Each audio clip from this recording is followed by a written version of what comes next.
அனைவருக்கும் இனிய காலை வணக்கம். இது சிம்ஸ் ஹாஸ்பிட்டல் வடபழனி வழங்கும் ஹலோ டாக்டர். இன்றைய நிகழ்ச்சியில் நுரையீரல் சிகிச்சை நிபுணர் டாக்டர் திருப்பதி அவர்களை சந்திச்சு நம்ம பேச இருக்கோம். வணக்கம் டாக்டர். இன்னைக்கு வந்து உலக நுரையீரல் நாள் அப்படின்னு ஒவ்வொரு வருடமும் இந்த மே மாதத்தில் வர முதல் செவ்வாய்க்கிழமை இந்த நாள் வந்து அனுசரிக்கப்படுதுன்னு.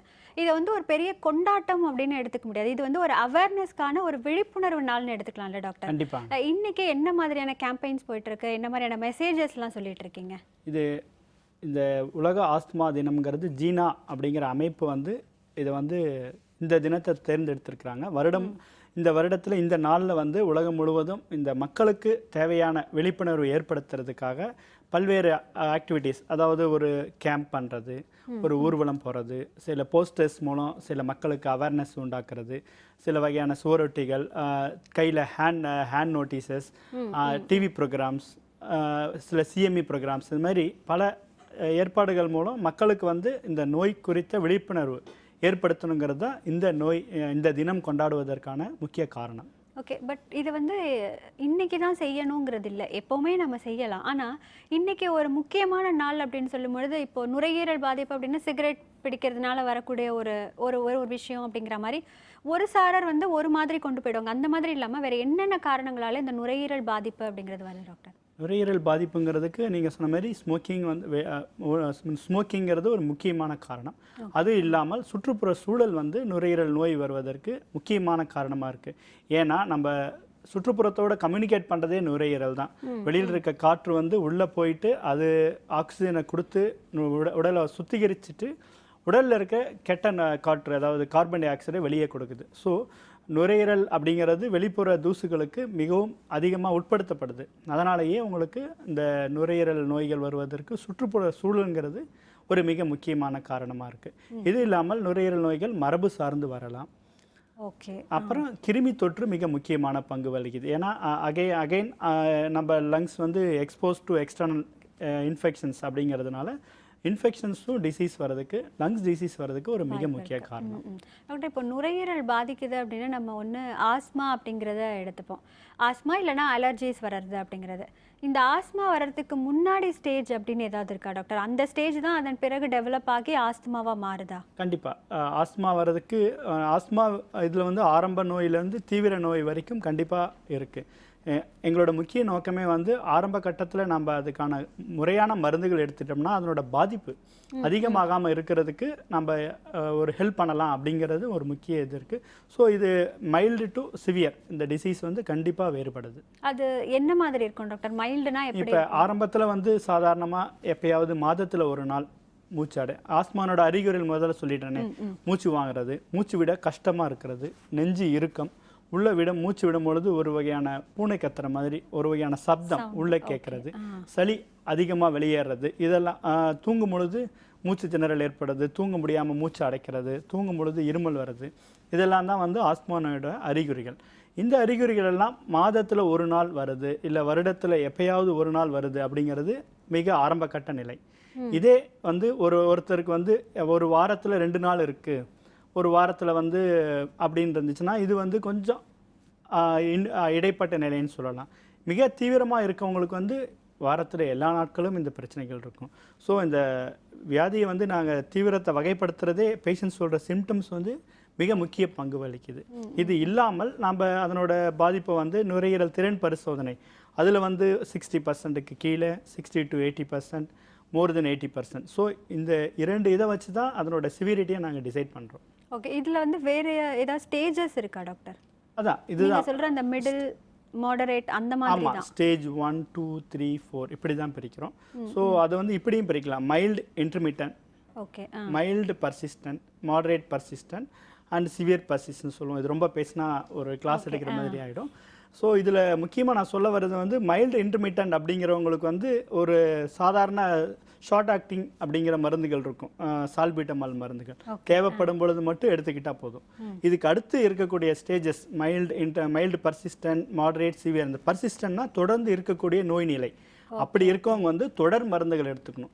என்ன பண்ணுவாங்க, நிறைய பேர் ஒரு வாரம் மருந்து எடுத்துப்பாங்க, சரியாக போயிடுச்சு டாக்டர்கிட்ட போனோம் அப்படின்னு சொல்லி விட்டுருவாங்க. அது வந்து கண்டிப்பாக இந்த பர்சிஸ்டன்ட் கேட்டகரிக்கு வரவே வராது. இந்த பிரிக்கிறதுனோட முக்கிய நோக்கமே எக்ஸப்ட் அந்த மைல்டு இன்டர்மீடியன்ட் கேட்டகரி தவிர மீதி இருக்கிற 3 குரூப்புக்குமே டாக்டர் அறிவுரைப்படி ரெகுலர் மெடிசின்ஸ். என்ன டாக்டர், நான் ஐஸுக்கும் மருந்து எடுத்துக்கணுமா அப்படின்னு நிறைய பேர் கேட்பாங்க. அப்படி கிடையாது. அந்த உடம்பு வந்து நம்ம வெளியில் இருக்கிற காரணிகளுக்கு ரியாக்ட் பண்ணதை தடுக்கணும்னா இன்றைக்கி மட்டும் மருந்து எடுத்துக்கிட்டாலோ இல்லை ஒரு வாரம் மருந்து எடுத்துக்கிட்டாலோ கண்டிப்பாக பத்தாது. அந்த உடம்பு ரியாக்ட் பண்ணதை தடுக்கிறதுக்காக குறைந்த டோஸில் ஆனால் கண்டினியூஸ் மெடிசின்ஸ் எடுத்துக்கணும். அதுக்கு இந்த கேட்டகரைசேஷன் வந்து ரொம்ப யூஸ்ஃபுல்லாக. தொடர்ந்து பேசலாம் டாக்டர். ஒரு நேயர். ஹலோ டாக்டர், வணக்கம். Good morning, Ramesh from Chennai madam. என்ன சந்தேகம் சார், கேளுங்க டாக்டர் கிட்ட. ஐ அம் 32 years old. எனக்கு வந்து டிபி லிம்ஃபாடென்டிஸ்னு டயக்னோஸ் பண்ணிருக்காங்க இப்ப. சொல்லுங்க சார். ஓகே, எனக்கு 3 சின்ன கேள்வி சார். ஆக்சுவலா எனக்கு பிளட் டெஸ்ட் எல்லாம் நார்மல் வந்துருச்சு, ஆனா அதை பிக் பண்ணி எடுத்ததுல டிபி லிம்ஃபாடென்டிஸ்னு வந்திருக்கு. இப்போ நான் செகண்ட் ஒப்பீனியன் கேட்டது வந்து அந்த ஊண்டு அப்படியே இருக்கட்டும், 6 மாசம் கழிச்சு இது கம்ப்ளீட்டா டேப்லெட் சாப்பிட்டதுக்கு அப்புறம் ஊண்டு தானா க்ளோஸ் ஆயிடும்ன்றாங்க. இது கரெக்ட் வேவா இல்ல ஊண்டு ஸ்டிச் பண்ணி சரி பண்ணிடணுமா? ரெண்டாவது வந்து இது எக்ஸ்ட்ரா பல்மனரின்னு டாக்டர் சொன்னாரு. இது எங்க வீட்டுல வந்து கை குழந்தை இருக்கு, மற்ற ஓல்டு பீப்புளா இருக்காங்க, இது அவங்களுக்கும் பரவுமா? மூணாவது கேள்வி, இது 6 monthsன்றாங்க. சில இடத்துல லிட்டரேச்சர் படிச்ச போது 9 months டேப்லெட் சாப்பிட்றாங்க. எவ்வளவு மாசம் அந்த டாக்டர் பிரிஸ்கிரைப் பண்றது சாப்பிடணும்? இந்த 3 கேள்விக்கு நீங்க பதில் சொன்னீங்கன்னா ரொம்ப யூஸ்ஃபுல்லா இருக்கும் சார். நல்லதுங்க. அதாவது நேயர் வந்து என்ன கேட்டிருக்காருன்னா டியூபர்குலோசிஸ் லிம்ஃபடினைட்டிஸ் அப்படிங்கிற கண்டிஷன் பற்றி கேட்குறாரு. இப்போ நம்ம உடம்புல பார்த்தீங்கன்னா நிறைய நிணநீர் கட்டிகள் அப்படிங்கிறது இயல்பிலேயே இருக்கக்கூடிய ஒரு பாதுகாப்பு அமைப்பு. அது வந்து எனி இன்ஃபெக்ஷன் பெருசாகலாம். அதில் முக்கியமான காரணம் கழுத்தில் வரக்கூடிய பிரச்சனை வந்து டியூபர்குலோசிஸ், அதாவது காச நோய்களால் ஏற்படக்கூடிய நிணநீர் கட்டி வீக்கம், டியூபர்குலோசிஸ் லிம்ஃபடினைட்டின்னு சொல்கிறோம். இதை வந்து ஃபஸ்ட்டு இது வந்து பிளட் டெஸ்ட்டில் அதாவது இந்த வியாதி தான் அப்படிங்கிறது பிளட் டெஸ்ட்டில் கண்டுபிடிக்கிறதுங்கிறது அவ்வளோவா முடியாது. கண்டிப்பாக அதை பயாப்சி எடுத்தோ அல்லது நீடில் டெஸ்ட் பண்ணி தான் கண்டுபிடிக்க முடியும். அவருக்கு அப்படி தான் பார்த்துருக்காங்க. ஸோ அந்த ரிப்போர்ட் சரியாக இருக்கும் பட்சத்தில் இது டியூபர்குலோசிஸ் லிம்ஃபடினைட்டிஸ் தான். இதுக்கு வந்து இந்த எக்ஸ்ட்ரா பல்மரி டியூபர்குலோசிஸ் அப்படின்னு என்ன பார்த்தோம்னா நுரையீரலில் தான் முக்கியமாக காசநோய் பாதிப்பு இருக்கும். அதுதான் வந்து இருமும் பொழுது நம்மளுக்கு இந்த நோய் அடுத்தவங்களுக்கு பரவுற வாய்ப்பு இருக்குது.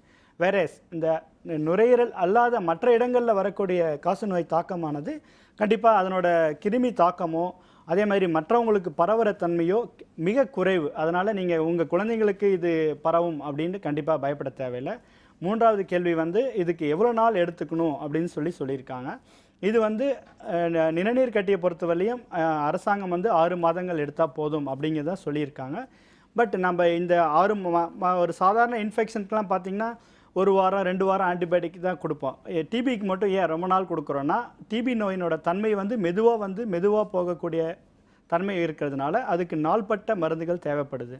எவ்வளோ நாள் சேர்த்து எடுத்துக்கிறோமோ திரும்பி வர்றதுக்கான வாய்ப்பு வந்து மிக குறைக்கிறோம். அதனால் உங்கள் மருத்துவர் அறிவுரைப்படி இது வந்து ஏன்னா உங்களுக்கு எவ்வளோ தூரம் எடுத்துக்கிட்டால் குறையுதுங்கிறது நேரில் ட்ரீட் பண்ணுற டாக்டருக்கு தான் தெரியும். ஸோ அவரோட அறிவுரைப்படி 9 மாதம் எடுத்துக்கிட்டால் கூட தவறில்லைன்னு தான் நான் நினைக்கிறேன். நன்றி சார். டாக்டர் மற்றொரு நேயர். ஹலோ டாக்டர், வணக்கம். ஹலோ, வணக்கம்மா, எங்கேருந்து பேசுகிறீங்க? நாங்கள் மயிலாடுதுறையிலேருந்து பேசுகிறோம். என்ன சந்தேகமா, கேளுங்க டாக்டர் கிட்ட. Hello doctor. ஹலோ. எங்கள் ஹஸ்பண்டுக்கு வந்து 3 இயர்ஸாகவே இருமல் இருந்துகிட்டே இருக்குது சார். தொடர்ந்து ஒரு 10 நிமிஷம் அப்படியே இருமிட்டே இருக்காங்க, வாமிட் வந்துடுது. நைட்லேயும் இருமுறாங்க, பகல்லையும் இருமுறாங்க. வண்டியில் போகும்போது எப்போ பாரு இருமை வந்துக்கிட்டே இருக்கு. வந்து இது 3 வருஷமாவே டாக்டர்கிட்ட காட்டிட்டு இருக்கோம். சில பேர் வந்து ஆஸ்துமாங்கிறாங்க, சில பேர் வந்து சாதாரணமானதுதான், மருந்து சாப்பிட்டா சரியா போயிடும் அப்படின்னு சொல்றாங்க. என்னன்னே இது வரைக்கும் யாரும் சொல்லவே மாட்டேங்கிறாங்க. இது என்ன ட்ரீட்மெண்ட் பண்றதுன்னு தெரியல. நீங்க சொல்றத பார்க்கும் பொழுது இப்ப நுரையீரல்ல வந்து ஒரு வழக்கமா ஒரு நாள்பட்ட இருமலுக்கு சளி பரிசோதனையும் எக்ஸ்ரேவும் பண்ணுவாங்க. கண்டிப்பா உங்களுக்கும் அது பண்ணியிருப்பாங்கன்னு நினைக்கிறேன். அப்படி பண்ணியிருந்து ஒரு சளியில கிருமி டிபி மாதிரி இல்லாமல் இருந்தாலோ அல்லது எக்ஸ்ரே நார்மலாக இருந்தாலோ உங்களுக்கு வந்து நாள்பட்ட இருமல், அதாவது கிரானிக் காஃப் அப்படிங்கிற பிரச்சனை இருக்குது. இதுக்கு காரணங்கள், அதாவது எக்ஸ்ரே நார்மலாக இருந்து கிரானிக் காஃப் வர்றதுக்கு மிக முக்கியமான காரணங்கள் பார்த்தா 3 தான் சொல்லுவோம். ஒன்று வந்து மூக்கிலேருந்து சைனஸ் ட்ரபிள், அதாவது மூக்கிலேருந்து சளி இறங்கி தொண்டையில் குத்தி இருமல் வர்றது. இரண்டாவது காரணம் பார்த்தீங்கன்னா அசிடிட்டி. நீங்கள் சொல்கிறத பார்த்தா அவருக்கு அடிக்கடி வாந்தி வருதுன்னு சொல்கிறீங்க. இது ஒரு முக்கிய காரணமாக இருக்கலாம். இது வந்து எக்ஸ்ரேயில் நம்மளுக்கு தெரிய போகிறது கிடையாது. அதனால் இது வந்து இரண்டாவது காரணம். மூணாவது வந்து ஆஸ்துமா. நான் சொன்னேன் இல்லைங்களா, ஆஸ்துமா வந்து எல்லாத்துக்கும் மூச்சு வாங்குறது அப்படிங்கிற மாதிரி தான் பொதுவாக வரும். சில பேர்த்துக்கு வந்து இருமல், வெறும் இருமல் மட்டும்தான் இருக்கும் அவங்களுக்கு. இதை வந்து நாங்கள் மெடிசன் டேர்ம்ஸில் காஃப் வேரியண்ட் ஆஸ்துமான்னு சொல்லுவோம். இந்த 3 தான் அந்த chronic cough in normal x-ray பேட்டர்னில் வர்றதுக்கு முக்கிய காரணம். ஸோ நீங்கள் சொல்கிறத பார்க்கும்போது இது 3ல் ஏதாவது ஒரு இது என்ன நோயின்னு கண்டுபிடிச்சி அதை சிகிச்சை கொடுத்தா உங்கள் கணவருக்கு நலன் கிடைக்க வாய்ப்பு இருக்குங்க. நன்றிம்மா. டாக்டர் மற்றொரு நேயர். ஹலோ டாக்டர், வணக்கம். ஹலோ வணக்கம், எங்கேருந்து பேசுகிறீங்க சார்? நான் சிவகாசியில இருந்து பேசுறேன் மேடம். என்ன சந்தேகம் சார்? கேளுங்க டாக்டர் கிட்ட. சார் எனக்கு வந்து ஆஸ்மா இருக்கு சார். சொல்லுங்க. இப்ப பையன் மூத்தவன் வந்து இப்ப 15 வயசு ஆகுது சார் அவனுக்கு. சரிங்க. ஒவ்வொரு நேரம் இப்படி இழப்பு இருக்கு அப்படின்ட்டு சார். மற்ற நேரம் அவ்வளவா இல்ல. ஆனா மேக்சிமம் நைட்டு நேரத்துல அவனுக்கு மூக்கு அடைச்சுக்கிடுது சார். சரிங்க. இதுக்கு என்ன சார் செய்யலாம்? அதாவது நீங்கள் முக்கியமாக ஆஸ்மானோட 3 விஷயங்கள் பாசிட்டிவாக சொல்லியிருக்கீங்க ஃபோன்லேயே. ஒன்று வந்து உங்களுக்கு இருக்குது, அதாவது ஆஸ்மா நோய் வந்து பரம்பரை தாக்கம் அதிகம் உள்ள வியாதி. ஸோ உங்களுக்கு இருக்குங்கிறது பாசிட்டிவ் பாயிண்ட். நம்பர் 2, நடுவில் கொஞ்ச நாள் சிரமம் இருக்குது, நடுவில் கொஞ்ச நாள் நல்லா இருக்காருன்னு சொல்கிறீங்க. இது வந்து ஆஸ்மா நோயை மருத்துவர்கள் இது ஆஸ்மா நோய் தான் அப்படின்னு சொல்கிறதுக்கு மிக முக்கியமான ஒரு வரி. அதாவது ட்ரீட்மெண்ட் எடுத்துக்கிட்டாலும் எடுத்துக்கலனாலும் ஒரு உதாரணத்துக்கு சொல்கிறேன், சம்மர் மந்த்ஸில் வந்து சுத்தமாக தொந்தரவுகளே இருக்காது. அதே வின்டர் வந்துச்சுன்னா அதிகமாகும். இதுதான் ஆஸ்மானோட மிக முக்கியமான ஒரு சிம்டம். இதை வந்து நாங்கள் வேரியபிள் நேச்சர் ஆஃப் பிராங்கோஸ்பேஸ்னு சொல்லுவோம். அது இருக்குன்னு சொல்லியிருக்கீங்க. மூன்றாவது, இரவு நேரத்தில் அதிகமாக அந்த இழப்பு இருக்குன்னு சொல்லியிருக்கீங்க. இது 3மே வந்து கண்டிப்பாக அவருக்கு ஆஸ்மா நோய் பாதிப்பு இருக்கிறதுக்கான சான்சஸ் தான் சொல்லுது. ஸோ மருத்துவர் அறிவுரைப்படி அதுக்கான சிகிச்சை எடுத்துக்கிறது முக்கியமான ஒரு விஷயமா இருக்கும். நன்றி சார். டாக்டர் மற்றொரு நேயர். ஹலோ டாக்டர், வணக்கம். ஹலோ வணக்கம், எங்கேருந்து பேசுகிறீங்க? ஹலோ வணக்கம், எங்கேருந்து பேசுகிறீங்கம்மா? அம்மா, நீங்கள் டிவி பார்க்காதீங்க, உங்கள் ஃபோனில் மட்டும் கான்சென்ட்ரேட் பண்ணி பேசுங்க.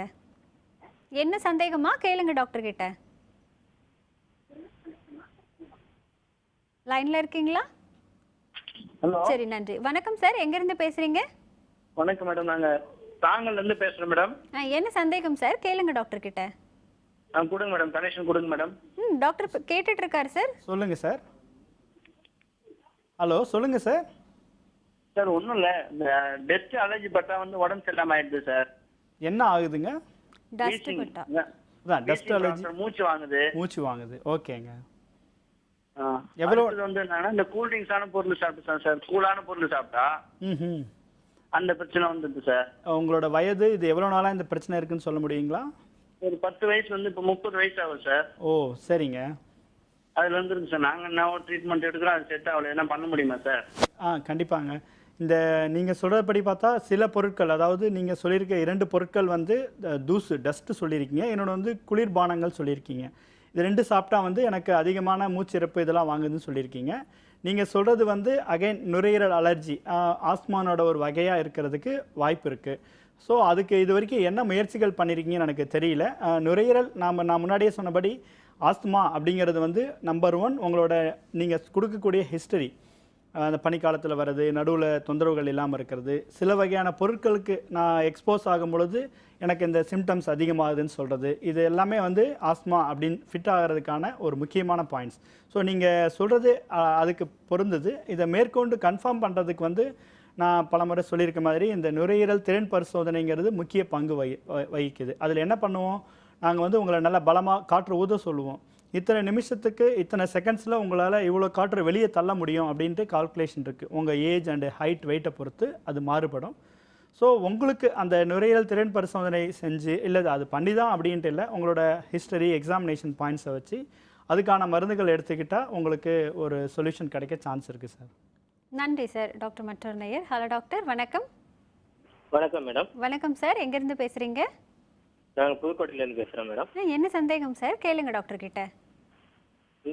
சார் எங்கள் அப்பாவுக்கு இருமல் இருந்துக்கிட்டே இருக்குது சார். அது ஒரு 2 வருஷமாகவே இருக்குது. சரிங்க. அது வந்து டேப்லெட் போட்டுக்கிட்டு இருக்காங்க. ஒரு வாரம் சரியா இருக்குது, அது திருப்பி அதே மாதிரி இருந்துக்கிட்டே இருக்காங்க. ஆனால் சரிங்க. அவருக்கு உங்கள் அப்பாவோட ஏஜ் எவ்வளோ, வயது எவ்வளோன்னு சொல்ல முடியுங்களா? அவங்களுக்கு 48 வயசு இருக்குது. 48 வயதுகளாச்சு. அவங்களுக்கு அந்த சளி பரீட்சை, இந்த மார்பு எக்ஸ்ரே இதெல்லாம் எடுத்து நார்மல்னு சொல்லியிருக்காங்களா? ஏதாவது பிரச்சனைகள் இருக்குங்களா? எக்ஸ்ரே எல்லாம் எடுக்கல சார். அது சும்மா ஹாஸ்பிட்டல்ல மட்டும் காட்டிட்டே இருக்காரு. அது இதை வச்சு நம்ம எப்பயுமே நம்ம ஒரு சில பிரச்சனைகளுக்கு ஒரு வாரம் 2 வார தொந்தரவுகள் அப்படின்னா நம்ம வந்து நீங்கள் சொல்கிற அறிகுறி, இப்போ ஒரு சாதாரண கோல்டு வருதுன்னு வச்சுக்கிங்களேன், அதுக்கு வந்து நம்ம வார்ம் வாட்டர் எடுக்கிறது, கோல்டுக்கான சிம்பிள் மருந்துகள் எடுத்துக்கிறது, இது மாதிரி பண்ணினா போதும். எப்போ ஒரு பிரச்சனை 2 வாரம் அல்லது 4 வாரத்துக்கு மேலே முக்கியமாக இருமல் இருக்கோ, ஏன்னா அரசாங்கமே அறிவுறுத்துது, 4 வாரங்களுக்கு மேல் தொடர் இருமல் இருக்கும் பட்சத்தில் ஒருவேளை அது டிபியாக இருக்கலாம், நுரையீரல் ஆஸ்மாவாக இருக்கலாம், சில வகையான அலர்ஜி குறைபாடுகளாக இருக்கலாம். ஸோ அதுக்கு வந்து தகுந்த மருத்துவர் அணுகி அதுக்கான சில எளிய பரிசோதனைகள், ரொம்ப பெருசாக பண்ணணுன்ட்டு அவசியம் இல்லை. அந்த எளிய பரிசோதனைகள் ஒன்று வந்து அந்த சளியை பரிசை பண்ணி பார்க்குறது, நம்பர் 2 வந்து மார்பு எக்ஸ்ரே எடுத்து பார்க்குறது. ஏன்னா இதை வச்சு தான் நம்ம வந்து உங்களோட தந்தைக்கு என்ன பிரச்சனை இருக்குதுன்னு கண்டுபிடிக்கிறது கண்டிப்பாக உதவி பண்ண முடியும். ஸோ அதை பண்ணுறது பெட்டர் சார். நன்றி சார். டாக்டர், நீங்கள் இப்போ கொஞ்ச நேரத்துக்கு முன்னாடி நுரையீரல் திறன் பரிசோதனைன்னு ஒன்று சொன்னீங்க, அந்த பலூன் ஊதுறதை பற்றி. பலூன் ஊதுறது இல்லைங்க. ஆக்சுவலாக இது வந்து ஒரு வாயில் வந்து ஒரு டியூப் மாதிரி வச்சுட்டு அது நாங்கள் வந்து அந்த நபரை வந்து வேகமாக காற்றை உள்ளே எடுத்து வெளியே தள்ள சொல்லுவோம். ஓகே. அது அந்த தள்ளுற அளவு வந்து நம்மளோட ஏஜ், நம்மளோட ஹைட், நம்மளோட வெயிட்டை பொறுத்து மாறுபடும். இது வந்து இப்போ தொடர்ந்து இந்த ஆஸ்மா கம்ப்ளைண்ட் இருக்கிறவங்க, இல்லை அதற்கு முன்பு இருக்கிற அந்த ஸ்டேஜில் இருக்கிறவங்க எல்லாருக்குமே பொருந்துமா? இது வந்து முதல்ல வந்து ஃபஸ்ட்டு வந்து டயக்னோசிஸ்க்கு இது யூஸ்ஃபுல். அதாவது இது ஆஸ்மா அப்படின்னு கன்ஃபார்ம் பண்ணணும்னா என்ன பண்ணுவோன்னா, முக்கியமாக அதில் சில வேல்யூஸ் பார்ப்போம். ஒரு டேர்ம்ஸில் FE1 அப்படின்னு ஒரு டேர்ம் இருக்குது. இல்லை, இந்த பரிசோதனையை வந்து எப்படி, எந்த மாதிரியான பாதிப்போடு வரவங்களுக்கு இந்த பரிசோதனையை சஜஸ்ட் பண்ணுவீங்க? நுரையீரலில் எப்போ மூச்சு விடுறதுக்கு சிரமமாக இருக்குது, நாள்பட்ட இருமல், இந்த நைட்டில் இழுப்பு சத்தம் கேட்குது அப்படின்னு இருக்கவங்களுக்கு இந்த நுரையீரல் திறன் பரிசோதனை சொல்கிறோம். இது வந்து ஹார்ட் பிரச்சனைனாலையும் வரலாம், மூச்சு வாங்குறது, நுரையீரல் பிரச்சனைனாலையும் வரலாம். ஸோ அவங்க சொல்கிற ஹிஸ்ட்ரி வச்சு ஏஜ் அதிகமாக இருந்துச்சுன்னா ஹார்ட்டையும் சேர்த்துக்கணும். அதுக்கு அடிப்படை டெஸ்ட்டு ECG. லங்ஸுக்கு அந்த காற்று விடுறதுக்கான அடிப்படை பரிசோதனைன்னு பார்த்தீங்கன்னா அந்த நுரையீரல் திறன் பரிசோதனை. இது வந்து டயக்னோசிஸ் பண்ணுறதுக்கு யூஸ் பண்ணுறோம். நம்பர் 2, ஒரு ட்ரீட்மெண்ட் கொடுக்கும் பொழுது அவர் இம்ப்ரூவ் ஆகிறாரா இல்லையா. சில பேர்த்துக்கு வார்னிங் சிக்னல், இவருக்கு வந்து திடீர்னு மூச்சிழைப்பு, சில பேர் ICU அட்மிட் ஆகிற அளவுக்கு ஆகுது இல்லையா, அது வரதுக்கான ஆரம்ப கட்டத்தில் கண்டுபிடிக்கிறதுக்கு கூட இந்த நுரையீரல் திறன் பரிசோதனை உபயோகமாக இருக்குது. இப்போ ஆரம்பத்தில் அவரால் இத்தனை லிட்டர்ஸ் தள்ள முடியுது, திடீர்னு அவருக்கு வந்து அதில் பாதி கூட வெளியில் அந்த காற்றை ஊத முடியல அப்படின்னா ஹீஸ் அட் டேஞ்சர். ஓ டாக்டர், இப்போ நிறைய பேருக்கு சைனஸ் ப்ராப்ளம்லாம் இருக்கும், இப்போ பேசுகிற நேயர்கள் கூட சொல்லுவாங்க, அந்த மாதிரி சைனஸ் இருக்கிறவங்களுக்கு அது ஆஸ்துமாவாக கன்வெர்ட் ஆகுமா? இது ஒரு முக்கியமான பாயிண்ட். கண்டிப்பாக அந்த அலர்ஜினால் வரக்கூடிய சைனஸ் ட்ரபிள், அலர்ஜினால் வரக்கூடிய நாள்பட்ட தும்பல், இந்த மூக்கில் நீர் வடிகிறது, இது இருக்கக்கூடியவங்க அந்த அலர்ஜியை கண்ட்ரோல் பண்ணலைன்னா 30 to 40%, அதாவது பாதி அல்லது 1/3 பேர் பின்னாடி ஆஸ்துமாவாக மாறுறதுக்கு கண்டிப்பாக வாய்ப்பு இருக்குது. ஆனால் இப்போ ட்ரீட்மெண்ட் அப்படிங்கிறது அவங்க எதற்குன்னு எடுக்கணும் டாக்டர்? நுரையீரல் பாதிப்பு அந்த ஆஸ்துமாங்கிறதுக்கா இல்லை சைனஸ்? ஆரம்பத்தில் ஒன்லி அவங்களுக்கு அந்த அலர்ஜிக் ரைனைட்டிஸ் அல்ல அலர்ஜிக் சைனசைட்டிஸ் தான் இருக்குன்னா அதுக்கான மூக்குக்கான ட்ரீட்மெண்ட் மட்டும் எடுத்துக்கிட்டால் போதும். ஒருவேளை அவங்களுக்கு அதனோட தீவிரம் அதிகமாகி நுரையீரலில் வீசிங்கும் வருதுன்னா 2க்குமே ட்ரீட்மெண்ட் எடுத்துக்கணும். ஓகே, தொடர்ந்து பேசலாம் டாக்டர். ஒரு நேயர். ஹலோ டாக்டர், வணக்கம். ஹலோ வணக்கம்மா, எங்கேருந்து பேசுகிறீங்க? நான் கோயம்புத்தூர்லேருந்து பேசுகிறேங்க. என்ன சந்தேகமா கேளுங்க டாக்டர் கிட்ட. இரும்புட்டாங்க, தாங்கவே முடியறதில்ல. இருமல் வந்துட்டே இருக்கு. இந்த புகை, இந்த அழுதாவோ ஏதாவது பண்ணாவோ வந்து புகை சேர முடியும். இரும்பல் வந்துட்டே இருக்கு நான் ஸ்டாப்பா. எவ்வளவு நாளா வருதுங்க? 4 வருஷமா வந்துட்டே இருக்குங்க. 4 வருடமா இருக்கு. அதாவது வருடம் முழுதும் இருக்குங்களா, இல்லை இந்த மாதிரி குறிப்பிட்ட பொருட்கள், உதாரணத்துக்கு நீங்க புகை சொல்றீங்க, அது மாதிரி எக்ஸ்போஸ் ஆனா மட்டும்தான் வருதுங்களா? அந்த புகை, அப்புறம் ரொம்ப நேரம் அழுதுட்டு இருந்தோம்னா கொஞ்ச நேரம் கழிச்சு பார்த்தோம்னா சளி வருதுங்க. அப்புறம் அப்படியே வந்து இருமல் ஒரு 1 hour 2 hour அப்படியே வந்துட்டே இருக்கு நான் ஸ்டாப்பா. ஓகேங்க. இப்போ நம்ம இது மாதிரி நுரையீரல் பிரச்சனைகளுக்கு எல்லாத்துக்குமே நம்ம கொடுக்கக்கூடிய முக்கியமான அறிவுரை என்னன்னாங்க, மருந்துகள் எடுத்துக்கிறது ஒரு பக்கம்னா, எந்த பொருட்கள் அந்த அலர்ஜியை உண்டாக்குதோ அந்த பொருட்களை தவிர்க்கிறதும் ஒரு மிக முக்கியமான பங்கு வகிக்குது. ஏன்னா இது வந்து நம்ம மருந்துகள் எடுத்துக்கிட்டால் மட்டும் தீர்வு கிடையாது. வருமுன் காப்போம் அப்படின்னு சொல்கிறோம் இல்லைங்களா. உங்களுக்கு நீங்கள் கிளியராக சொல்கிறீங்க, புகை அதிகமாக இருந்தால் உங்களுக்கு அதிகமாக வருதுன்னு சொல்கிறீங்க. ஒருவேளை புகை தான் உங்களோட தொழில், அது சம்மந்தப்பட்ட தொழில் அப்படின்னு இல்லாமல் இருந்தால் முடிஞ்ச வரைக்கும் அந்த புகையிலேருந்து தவிர்க்கிறது உங்களுக்கு டிசீஸை க்யூர் பண்ணுறதுக்கோ கண்ட்ரோலில் வச்சுருக்கிறதுக்கோ முக்கியமான பாயிண்ட்டாக இருக்கும். நன்றிம்மா. டாக்டர், இப்போ இந்த மூச்சு திணறல் பற்றி நம்ம பேசும்பொழுது அடுத்த கம்ப்ளைண்ட் என்னவா இருக்கும் அப்படின்னா, கொரட்டை சத்தம் வந்து அதிகமாக இருக்குது, மூச்சு சரியாக இல்லாததால் அந்த ப்ராப்ளம் வருதுன்னு சொல்லுவாங்க. எப்படி இந்த சைனஸ் வந்து நீங்கள் ஆஸ்துமாவாக கவனிக்காமல் விட்டால் மாறத்துக்கு வாய்ப்பு இருக்குன்னு சொன்னீங்களோ, அதே மாதிரி குரட்டைக்கும் ஆஸ்துமாக்கும் தொடர்பு இருக்கா அப்படிங்கிறத பற்றி சொல்லுங்கள். அதற்கு ஒரு சின்ன பிரேக் எடுத்துக்கலாம். நேர்களே, நிகழ்ச்சியை தொடர்வதற்கு முன்பாக சிறிய இடைவேளை.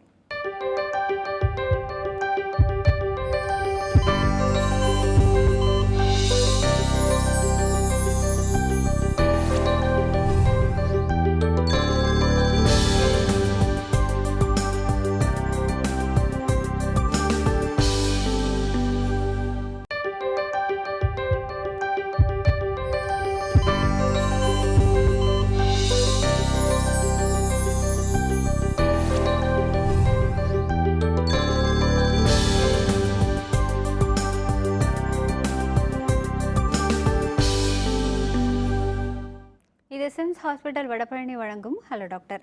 டாக்டர், இந்த குரட்டைக்கும் ஆஸ்துமாக்கும் ஏதாவது தொடர்பு இருக்கா அப்படின்னு கேட்டேன். குரட்டை நோய் நேரடியாக ஆஸ்மா உண்டு பண்ணுறது கிடையாது. பட் 2 பிரச்சனைகள் ஒன்றா செஞ்சுருக்கலாம். ஆக்சுவலாக வெறும் குரட்டை அப்படிங்கிறது கண்டிப்பாக ஒரு நோய் நிலை கிடையாது.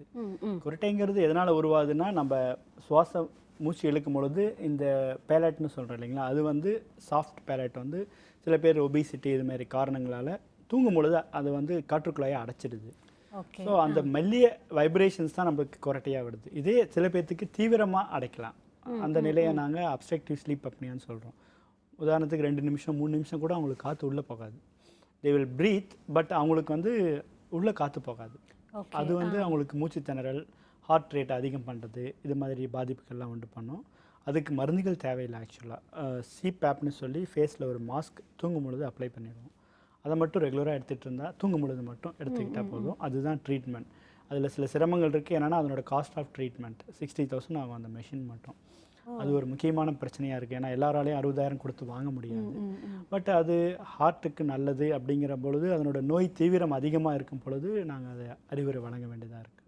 டாக்டர், இப்போது சர்க்கரை நோய் வருது அப்படின்னா அது கூடவே வேறு சில பிரச்சனைகள் வர்றதுக்கு வாய்ப்பு இருக்குது அப்படிங்கிறாங்க, சைடு எஃபெக்ட்ஸ் மாதிரி.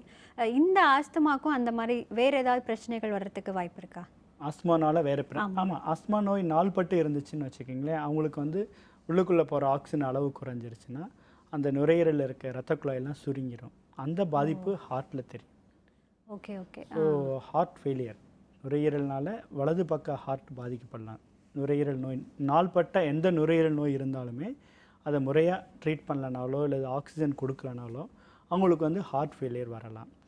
ரொம்ப அதிகமாக பொழுது ஆஸ்துமா பொறுத்தவரையும் எமர்ஜென்சி. ஆஸ்துமா வந்து திடீர்னு நல்லா இருப்பாங்க, திடீர்னு சில சமயம் மிட் நைட்டில் சிரமம் அதிகமாகி வென்டிலேட்டர் வரைக்கும் போகிற பேஷண்ட்ஸ்லாம் இருக்காங்க. ஸோ யங் பர்சன்ஸ்லாம் கூட வந்திருக்காங்க. வந்த உடனே நேராக வென்டிலேட்டர் போகிற அளவுக்கு சிவியர் பாங்கோஸ் பேஷண்ட். அதனால தான் நாங்கள் அட்வைஸ் பண்ணுறோம், இந்த தடுப்பு மருந்துகள், தொடர் மருந்துகளை வந்து தயவுசெய்து டாக்டர் அறிவுரை இல்லாமல் நிறுத்தாதீங்க. நிச்சயம் தொடர்ந்து பேசலாம் டாக்டர். ஒரு நேயர். ஹலோ டாக்டர், வணக்கம். ஹலோ வணக்கம்மா, எங்கேருந்து பேசுகிறீங்க? நான் ரெட்டிங்ஸ்லேருந்து பேசுகிறோம். என்ன சந்தேகமா கேளுங்க டாக்டர் கிட்ட. எங்கள் பையனுக்கு 18 வயசு ஆகுது. சொல்லுங்க. அவன் வந்து சளி இருமினே இருக்குது, 1 வருஷமா இருக்குது அவனுக்கு. டாக்டர் அந்த காட்டினத்துக்கு மூக்கு தண்டுல ஏதோ வளைவா இருக்கு, மாத்திரை மருந்து நல்லா ஆயிடும் அப்படி சொன்னாங்க. சரிங்க. போயிட்டு வந்தோடனே நல்லா ஆயிட்டான். ஹலோ சொல்லுங்க. திருப்பி இப்போ வந்து மறுபடி திம்மின்னு இருக்கிறான் இப்போ. சரிங்க. ஆனா அவனுக்கு குழந்தையில வந்து நொர சோப்பு நொர மாதிரி வரும் மூக்குல. சரிங்க. அது எல்லாம் கொஞ்ச நாள்ல நல்லா ஆயிடுச்சு. இப்ப பிரச்சனை இல்லாம இருந்ததுதானே. இந்த 1 வருஷமா அவனுக்கு சைக்கிள் இருந்துனே இருக்குது. காலையில ஆனா திம்மினே இருக்கிறான். ஆனா அடிக்கடி மூஞ்சி கழுவுறான். ஃபர்ஸ்ட் இயர் படிக்கிறான். சரிங்க. கொஞ்சம் சொல்லுங்க. இது இவருக்கு இருக்கிற எங்க வீட்ல எல்லாம் யாருக்கும் சளி பிரச்சனை எதுவும் இல்ல. ஓகே சரிங்க. அதாவது நீங்க சொல்றது வந்து மூக்கில் நீர் வடிதல், மூக்கில் சளி சேருது, இதை தான் சொல்றீங்க. இது வந்து நாம் அலர்ஜினால் வரலாம். இப்படி அலர்ஜினால் வர சளியாகப்பட்டது அலர்ஜியை குறைக்கும் பொழுது குறையும். கூடவே வந்து நம்ம மூக்கில் வந்து 2 பாகமாக நடுவில் இருக்க ஒரு மெல்லிய ஜவ்வு பிரிக்குது. இதை வந்து செப்டம்னு சொல்லுவோம். சில பேர்த்துக்கு பிறவினாலேயோ இல்லை சில சமயம் அடிபட்டதுனாலேயோ அந்த செப்டம்ங்கிறது நேராக இல்லாமல் வளைஞ்சு காணப்படும். சில பேர்த்துக்கு அது ரொம்ப அளவு அதிகமாக வளைஞ்சிச்சுன்னா ஒரு பக்கம் காற்று அந்த மூக்கில் காற்று போகிறதே அடைபட்டுரும். இந்த கண்டிஷனில் என்ன ஆகும்னா பக்கத்தில் இருக்கிற அந்த சைனஸஸில் வந்து காற்று உள்ளே போகாததுனால அதில் சளி சேரும். ஸோ அப்படி ரொம்ப அதிகமாக பாதிப்பு இருக்கவங்களுக்கு வந்து காது மூக்கு தொண்டை நிபுணர்கிட்ட காமிச்சு அதனோட தாக்கம் எந்த அளவுக்கு அந்த காற்று பாதையை அடைச்சிருக்குன்னு பார்த்துட்டு ஒரு எண்டாஸ்கோப்பிலேயே இன்னைக்கு தேதியில் அந்த பிரச்சனைக்கு ஒரு எளிய தீர்வு காணலாம். அது பண்ணுறது ரொம்ப உபயோகமாக இருக்கும். நன்றிம்மா. டாக்டர் மற்றொரு நேயர். ஹலோ டாக்டர், வணக்கம். வணக்கங்க, நாங்க திருச்சியில இருந்து பேசுறேங்க. என்ன சந்தேகமா கேளுங்க டாக்டர் கிட்ட. எங்க பையன் வந்து 4 வருஷமா ட்ரிங்க்ஸ் சாப்பிட்றாங்க. ஏஜுங்க? அவனுக்கு ஏஜ் வந்து இப்ப 23ங்க. சரிங்க. அதே மாதிரி சிகரெட்டுமே சாப்பிட்டுட்டு இருக்காங்க. அது ஏதாவது பாதிக்கப்பட்டிருக்குங்களா? கண்டிப்பாக 19 வயதில் புகைப்பழக்கம் எந்த வயதுலையுமே நல்லதில்லை. இது 19 வயதிலேயே புகைப்பழக்கமும் குடிப்பழக்கமும் இருக்குங்கிறது இன்னைய தேதியில் ஒரு மிக வருந்தத்தக்க ஒரு விஷயந்தான். உங்களுக்கு முக்கியமாக நுரையீரல் எடுத்துட்டிங்கன்னா ஸ்மோக்கிங்னால பல பிரச்சனைகள் வரலாம். நுரையீரல், சிஓபிடி, கேன்சர்லேருந்து. ஸோ இது 4 வருடம் தான். அப்படிங்கிறப்ப இதுதான் மிக சரியான தருணம். தயவுசெய்து இதை எப்படியாவது நீங்கள் அறிவுரை கொடுக்குற விதத்தில் அதை நிறுத்துறது மிக நல்லதுங்க. அதே மாதிரி தான் குடிப்பழக்கமும். நன்றிம்மா. டாக்டர் மற்றொரு நேயர். ஹலோ டாக்டர், வணக்கம். வணக்கம் மேடம், வணக்கம் சார். பேசுறேன் மேடம். என்ன சந்தேகம் சார்? கேளுங்க டாக்டர் கிட்ட. நான் இந்த ரைஸ் மில்ல தவிடுலாம் அரைக்கிற டஸ்ட்ல இருந்தேங்க ஒரு 5-6 வருஷத்துக்கு முன்னாடியே. சொல்லுங்க. ரொம்ப மூச்சு வாங்க ஆரம்பிச்சிருச்சுங்க. சரிங்க. சித்தால ட்ரீட்மெண்ட் எடுத்துங்க. சரிங்க. ஒரு 2-3 மாசம் எடுத்துங்க. இப்போ நல்லா இருக்குங்க. சரிங்க. இப்போ அந்த பவுத்திரம் ப்ராப்ளம் இருக்குங்க. அதனால ஏதாவது இது ஓவர் ஆயிடுச்சுங்களா? அந்த மருந்து சாப்பிடுவேன், சூடான இதெல்லாம் சாப்பிடுவேன். உங்களுக்கு நீங்கள் சொல்கிற படி பார்த்தா உங்களுக்கு இப்போ ஒவ்வொரு நேயரும் ஒவ்வொரு அலர்ஜி பொருளை உங்களுக்கு அழகாக சொல்லியிருக்காங்க. ஒருத்தர் வந்து புகையை சொன்னாங்க, ஒருத்தர் வந்து தூசு சொன்னாங்க. இவர் வந்து சொல்கிறாரு அந்த மாவு மில்லில் இருக்கக்கூடிய தவிடு. இது வந்து நாங்கள் இது மாதிரி இந்த மாவு மில் சம்மந்தப்பட்ட காரணங்கள்னால நிறைய பேர்த்துக்கு ஆஸ்துமாவே வருது. ஆக்குபேஷனல் ஆஸ்துமான்னு சொல்லுவோம். இது வந்து ஆஸ்துமா சாதாரணமாக வர தன்மை உள்ளவங்களுக்கு இந்த பொருட்கள் அவரோட தொழில் காரணமாக சில மாவு மில், சில வகையான சால்ட்ரிங் ஒர்க் செய்கிறவங்க அவங்களுக்குலாம் இந்த ஆஸ்மா அதிகமாகிறதுக்கு வாய்ப்பு இருக்குது.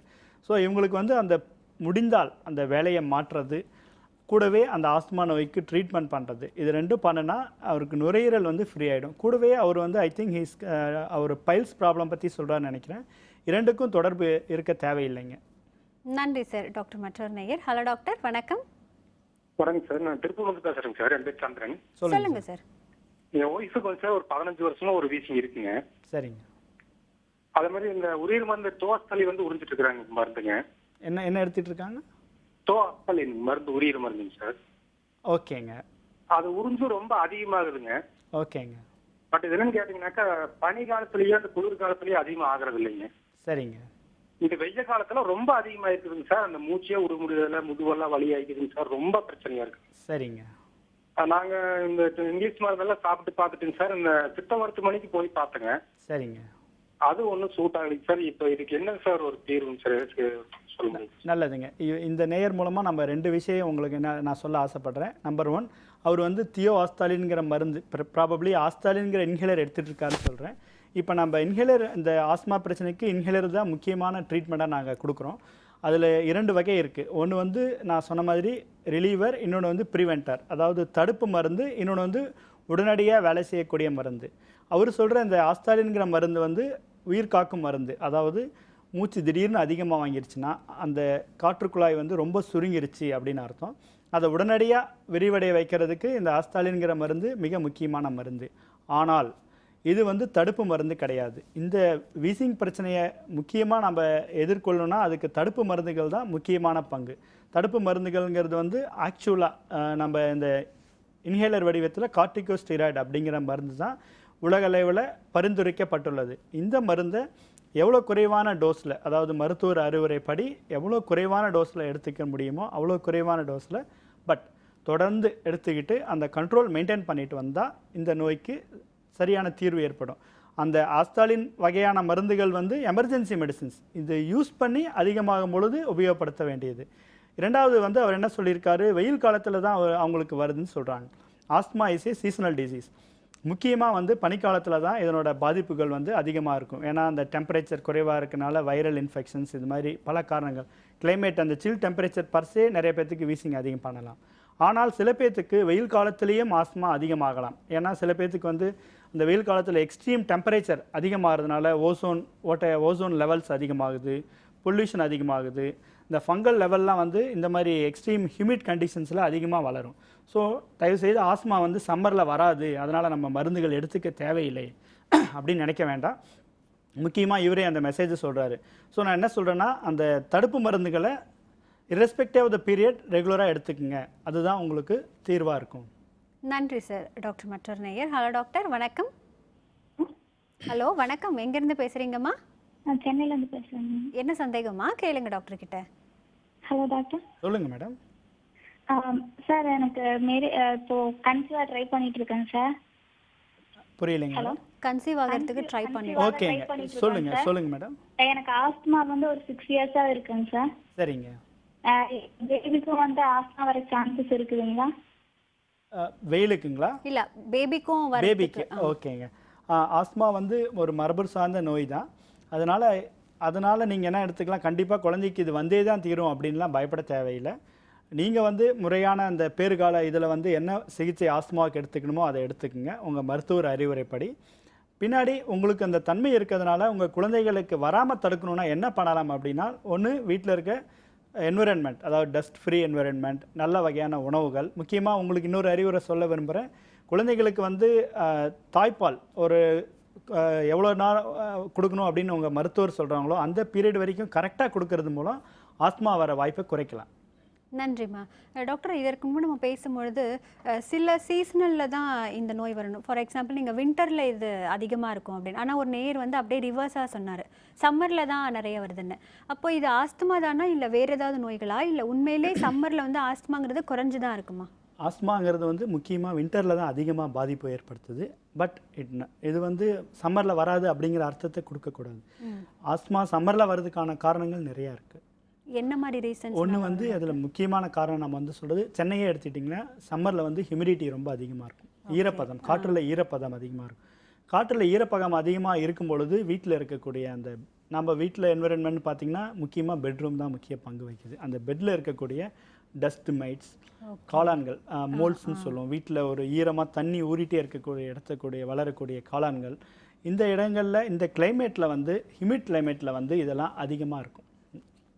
ஸோ அது வந்து முக்கிய பங்கு வகிக்குது. இது வந்து நம்ம இதனோட நம்பர் அதிகமாகும் போது நேச்சுரலி நம்மளோட சிம்டம்ஸ் அதிகமாகும். இது நம்பரை வந்து சம்மரில் அதிகமாகிறதுக்கு வாய்ப்பு இருக்குது. Number 2, pollution. இப்போ வெளியில் நீங்கள் 1 மணிக்கு சென்னையில் முக்கியமான சாலைகளில் போனீங்கன்னா புகையினோட அளவும் அந்த ஈரப்பதத்தினோட அளவும் ரொம்ப அதிகமாக இருக்கும். ஸோ சில பேர்த்துக்கு அது வந்து அலர்ஜியை உண்டுபடுத்தும். அதே மாதிரி எக்ஸ்ட்ரீம் டெம்பரேச்சரில் காற்றில் ஓசோனோட லெவல்ஸ் வந்து அதிகமாகலாம். ஓசோன் வந்து அதே மாதிரி நுரையீரல் ஆஸ்மா உள்ளவங்களுக்கு ஒரு தூண்டுதல் காரணி, அதாவது ட்ரிகர் ஃபேக்டராக இருக்குது. இது இல்லாமல் தண்டர் ஸ்டாம்ஸ்னு சொல்லுவோம், கோடையில் அந்த இடியுடன் கூடிய மழை வந்து ஆக்சுவலாக நம்ம சுத்தமாக இருக்குன்னு நினச்சிட்டு இருப்போம். It need not be. அது வரும்பொழுது காற்றில் இருக்க மாசுக்களை கரைச்சி எடுத்துகிட்டு வரலாம். அதனால கோடை இடினால் அந்த ஃபங்கல் லெவல்ஸ் வந்து காற்றில் அதிகமாகலாம். ஸோ இதெல்லாம் வந்து சம்மரில் நம்மளுக்கு வீசிங் அதிகமாகிறதுக்கு வாய்ப்புகள் இருக்குது. அதனால் நம்ம வந்து சம்மரில் இப்போ பாதிப்பு வராது, நம்ம நல்லா தான் இருக்கோம் அப்படின்னு நினச்சிடக்கூடாது. பொதுவாக மழையில் நனையக்கூடாதுன்னு, பட் கோடை மழையில் சுத்தமாக நனையவே கூடாது. இதில் அந்த ஒரு குளிர்ச்சியும் ஆகாது, அதே சமயம் அந்த தூசுக்களும் கரைஞ்சி வரதுக்கு வாய்ப்பு இருக்கிறதுனால பெட்டர் அவாய்ட் பண்ணுறது. டாக்டர், நீங்கள் ஏற்கனவே தூசி பற்றி சொல்லும்பொழுது ஒரு நேர் சொன்னார் தவிட்டு இதில் வேலை செய்கிறதால மேபி அதனால் இருக்கலாமா அப்படின்னு. வேறு எந்தெந்த தொழில்களில் இருக்கிறவங்களுக்கு இந்த ஆஸ்மா வர்றதுக்கு சான்சஸ் அதிகம் டாக்டர்? இது வந்து நாங்கள் ஆக்குபேஷனல் ஆஸ்மா, தொழில் சார்ந்த ஆஸ்மான்னு சொல்லுவோம். மாவு மில் அவர் ஏற்கனவே சொன்னார், நான் சொன்னேன் இல்லைங்களா, சால்ட்ரிங். சில பேர்த்துக்கு க்ளவுஸ், ஸ்டாஃப் நர்சஸ்லாம் இருக்காங்க இல்லையா, அந்த க்ளவுவில் யூஸ் பண்ணுற லேட்டெக்ஸ் அப்படிங்கிற பொருள் வந்து அலர்ஜியை உண்டுபடுத்தலாம். இது அஸ்பெஸ்டாசின்னு சொல்லுவோம். இது மாதிரி தொழில் சார்ந்த அதாவது ஃபேக்ட்ரிஸ் முக்கியமாக இதில் இருக்கவங்களுக்கு வந்து பேக்கரிஸ் இருக்காங்க இல்லையா, மாவு ஜலிச்சிட்டே இருப்பாங்க, அவங்களுக்கு இது மாதிரி அதிகமாகிறதுக்கு வாய்ப்பு இருக்குது. இந்த காஸ்மெட்டிக் லைன்ஸ் அந்த மாதிரி இருக்கிறவங்களுக்கு இது வரதுக்கு சான்ஸ் இருக்கா? அலர்ஜி உண்டாகிறதுக்கு வாய்ப்பு இருக்குது. நாங்கள் ஆஸ்மா வரவங்களுக்கு என்ன சொல்லுவோம்னா யூஸ் லெஸ் காஸ்மெட்டிக்ஸ் தான் சொல்லுவோம். பாடி ஸ்ப்ரே, ஊதுபத்தி, சாம்பிராணி, வீட்டில் இருக்கிற வாசனை தூண்டக்கூடிய, ஏன்னா அவங்களுக்கு வாசனையே அலர்ஜியாக இருக்கலாம். ஓகே ஓகே, தொடர்ந்து பேசலாம் டாக்டர். ஒரு நேயர். ஹலோ டாக்டர், வணக்கம். ஹலோ வணக்கம், எங்கேருந்து பேசுகிறீங்க? ஹலோ, லைனில் இருக்கீங்களா? சரி, நன்றி. டாக்டர், நீங்கள் இதற்கு முன்பு பேசும்பொழுது ஒரு நேயர் டிபி பற்றி சொல்லிட்டு இருந்தார்.